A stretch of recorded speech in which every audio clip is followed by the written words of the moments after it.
9 o'clock tonight. At 11 p.m. we'll fall into the lower 30s. For the overnight, mostly clear, 20 for the low, and we're going to have a change in the wind direction. A cold front is going to slide over the state, and then we're going to have cooler weather conditions by tomorrow with our high at 32 degrees and a partly cloudy sky. Another day with plenty of sunshine, but we will have colder weather conditions for the rest of the work week. We are closely watching the system, likely going to have impacts as we head into the weekend. Saturday by the afternoon and evening hours and heading into Sunday.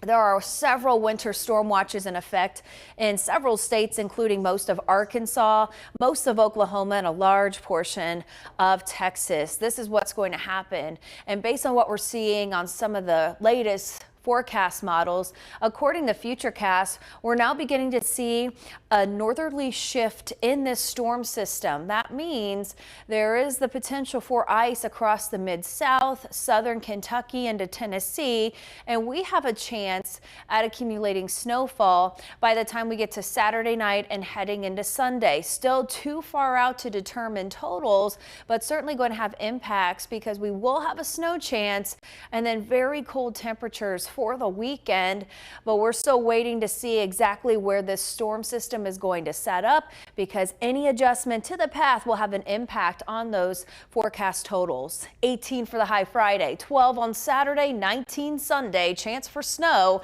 and then on Monday 14 degrees. Check out lows this weekend at times falling below zero. Chelsea? Oh boy.